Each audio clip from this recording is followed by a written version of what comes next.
Some of my favorite Christmas cookies are the cute ones, and I got another one for you today.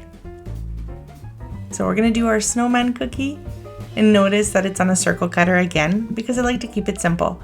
I know not everybody has all the cutters, and sometimes you just want to give it a try and you're not going to buy all the necessary tools, so I like to keep it simple so that everybody has a chance to try these designs.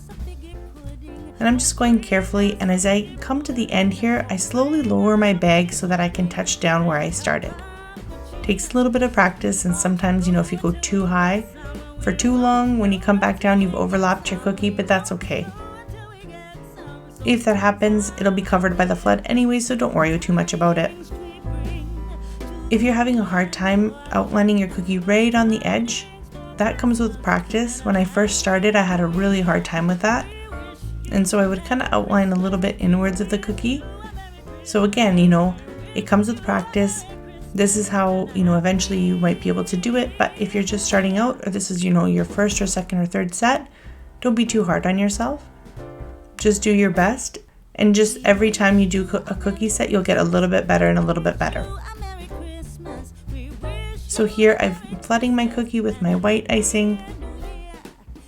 And because this is going to be our snowman, it's nice and easy. We don't have to do too many colors. And if you need a good royal icing recipe, I have it linked below in the description of the video. I also show how I color it, what my consistency looks like. It gives you a good idea of what my icing is when I say my outline consistency or my flood. So now that I've let it crust it over, and basically we just wanted to dry it a little bit so that we can do the details on top of the cookie. I'm going to go ahead and do a rough outline of a hat. So I'm using my black outline consistency. So this is basically thicker than my flood, so it's holding its shape nicely. And because it's kind of a small area, I'm just going to go right in there with my outline and flood it. So this is my thicker consistency. It's not quite melting, you can see it's bumpy. It is black, so usually my back is a little bit more saturated. It takes a little bit more gel color. So it ends up on the looser side anyways, but it kind of works out when I'm doing these type of details because I don't have to work too much at it to settle it.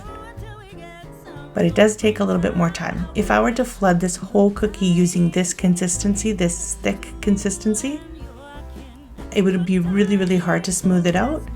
But because it's a small area, it's really easy if you put enough icing in there. It smooths out kind of no problem. The more icing you pile on in that really small area, the more it kind of just levels off itself. So when you're doing these kind of details with your outline, just make sure you put enough icing inside your area, not a thin layer, but a nice thick layer, and you should be good. Then with the same icing, we're going to add a couple of eyes here.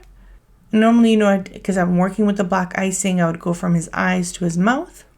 So now, because I want to make sure it's nice and centered, I'm going to do the first dot in the middle on the bottom, and then I'm going to do my two outside dots, and I'm going to fill it inside. So I'm just holding the bag in one spot and pushing a little bit of pressure, even pressure. In that way, I get nice even dots. And I've got some orange icing here. This is my outline consistency. Any small details is usually with my outline. So I'm going to roughly outline his nose. Give him a nice big carrot nose. And then with the same consistency, I'm going to fill it in. I want it nice and puffy. And I really didn't feel like making two consistencies for this tiny little detail. And for any really small areas, if I don't have to do anything big, then I won't really make a flood icing in that color. If it's really small details like this, then you can just go in with your scribe and smooth it out. I like cookies like this where you do a base layer, you let that dry for a little bit, and then you can almost do all your details at once. Then it really cuts down on the time that you have to work on your cookie, and it makes it a lot easier and goes by faster and get a lot more done in a set. And then I'm adding a few more dots in the smile here. I didn't like that they were too spaced out, so I kind of added some in between. And we're going to go ahead with this scarf. So I'm using my outline consistency in red and green, and I'm basically just doing a pressure piping technique. So holding the bag in one spot, I'm squeezing the icing out, putting pressure on my bag, and then dragging my bag down as I let go of the pressure. So you kind of build up the icing and drag it downwards, build up the icing and drag it downwards, and I'm kind of crisscrossing as I go. So I'm going to do alternate colors just to make a really cool looking scarf. Now it isn't a rounded cookie, so we're going to do our best, and I'm going to kind of put it at an angle just to make it look a little cooler. This actually took me a couple tries of how to make the scarf because it wasn't coming out how I wanted to, but I think in the end I like how this one turned out. It kind of gives that knitted look to the scarf.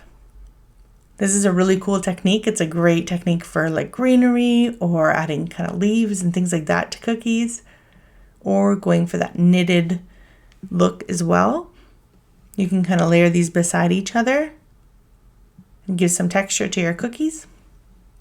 And it's a really fun and easy technique to learn.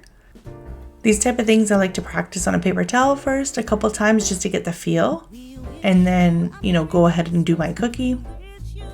So you're building up the icing in one spot and then dragging it kind of down as you let go of the icing. Almost think about it as putting pressure, wiping your bag off as you go down. Putting pressure, wiping your bag off on the cookie. And notice how I'm doing this one after another and the icing is not melting into each other. So if this was a flood icing, you wouldn't see the definition of each little icing section I did. It would all melt together. So this is my outline consistency, which is good for details because all the little dots and kind of details that I'm doing is staying put. So that's the difference really between our outline and our consistency. So anytime we want the icing to stay put and we don't want it to melt, then we want to make sure we use our outline. Anytime we want to kind of smooth icing and for it to settle evenly, that's when we want to use our flood. And I'm going to just finish it off with a little bit of a tail to the scarf here, right to the end of the cookie. Almost looks like cute little hearts.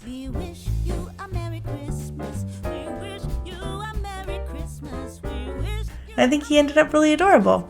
What do you guys think? Let me know in the comments below. Hope you like them. As always, thanks for watching and see you in the next Christmas video. Happy baking!